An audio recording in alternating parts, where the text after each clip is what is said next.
Pika Pika Pikachu. Bienvenue au Japon. Après les grands espaces déserts d'Australie, ça fait un peu bizarre de voir autant de monde.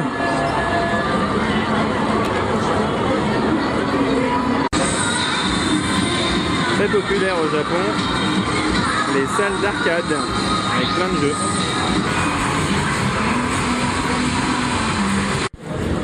Nous sommes tombés aujourd'hui sur une compétition de judo. C'est le week-end, donc beaucoup de Japonais viennent aussi assister à la compétition.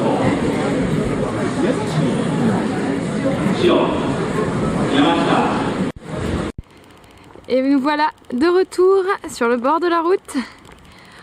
On a décidé de découvrir le Japon en stop après la petite pause qu'on s'était fait en campervan en Australie. Et on profite de merveilleux paysages. Dans ce village du Kansai, pas besoin de casserole. On se sert de la géothermie et il y a un puits communal dans lequel on peut faire cuire ses aliments. Pratique. On se balade dans le Komodo-Kodo et là on a décidé de prendre un petit bain dans la rivière. Là où Greg est, l'eau est super chaude, il y a de la géothermie. Et là où je suis, c'est l'eau de la rivière, elle est tiède. C'est juste parfait pour faire trempette. Ce soir, c'est camping sauvage dans un parc de la ville de Nara. Et ce matin, on part à la découverte des temples de la ville, nichés dans les parcs et la forêt environnant. C'est très agréable comme balade. Nara est connue pour abriter d'innombrables daims dans ses parcs. Ils sont trop mignons.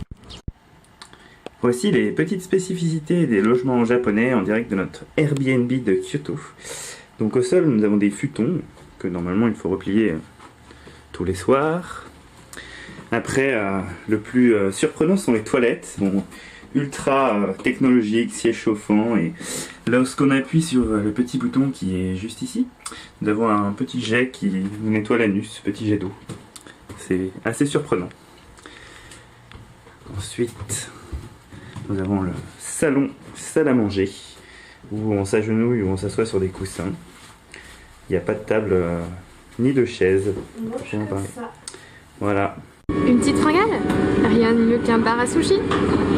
Le principe est simple, on voit un truc qui nous plaît, on le prend, on le mange, et à la fin, on paye l'addition. Ça coûte que dalle, hein. C'est moins d'1 € l'assiette. Aujourd'hui, c'est journée balade dans les magnifiques jardins des palais et temples de Kyoto.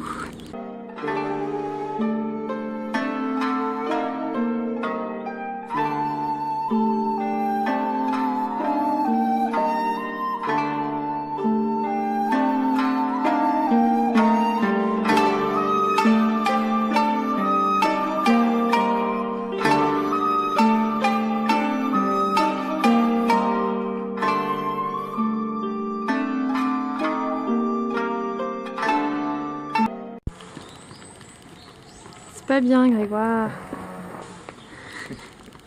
Forcément, dès qu'il voit de la bouffe, il faut qu'il essaye d'en prendre, quoi. C'est fou, ça me dépasse. Montre-la. Je sais qu'il y en a une. Putain. Je pourrais en avoir un bout. Aujourd'hui, je suis trop content. Grégoire et Ticia, ils m'emmènent visiter la bambouserie. Comment ça s'appelle déjà la bambouserie? Arashimaya. De Arashimaya. C'est trop cool, j'ai trop faim.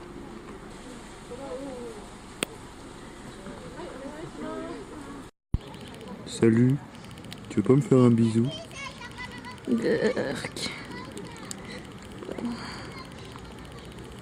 Aujourd'hui, nous visitons le château d'Imeji, résidence des samouraïs.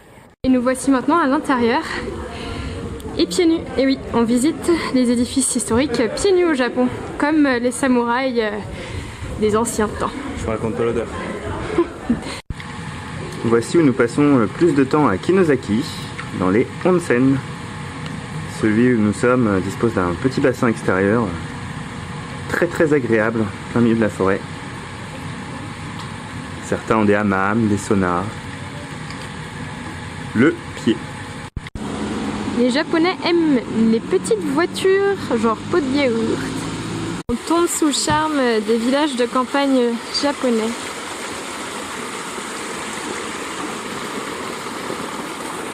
Franchement, pourquoi payer un hôtel quand on peut avoir une vue comme ça, quoi. On randonne désormais dans les Alpes japonaises et le long du sentier, de temps en temps, il y a des cloches à ours qu'il faut sonner pour les éloigner. Voilà. On est tranquille. C'est pas une blague, hein. Contrairement au chapeau de Grégoire. Dur. Et ta frange, on en parle?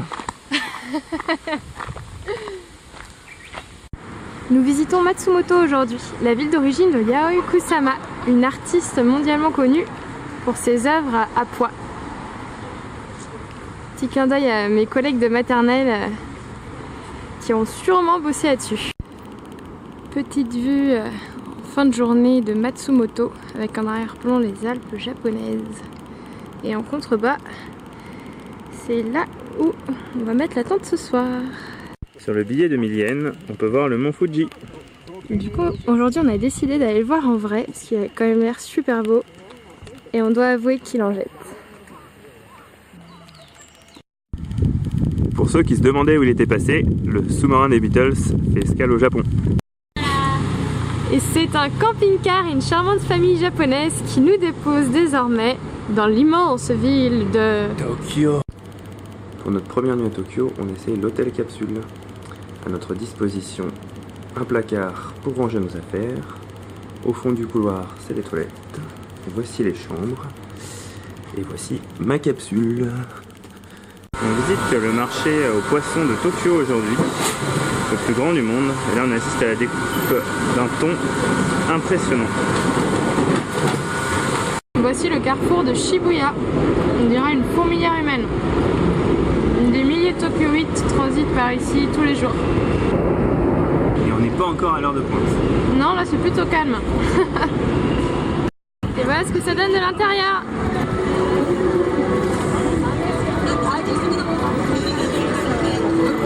Il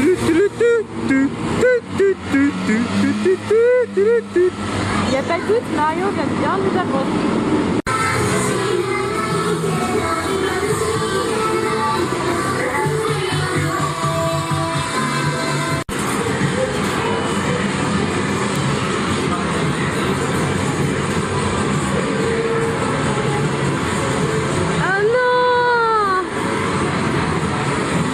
Pas le Pokémon. Voici dans une salle de rétro gaming. Au menu, Street Fighter, Sonic, Mario et compagnie.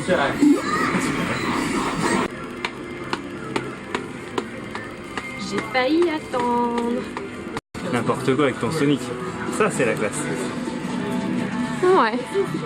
Je pense que celui qui nous mettra d'accord, c'est Crash. Game over. C'est l'heure du départ, Greg. Terminer le voyage et les amusements au Japon. Bon d'accord, mais c'est une petite étape en Thaïlande d'abord. Ok ? D'accord.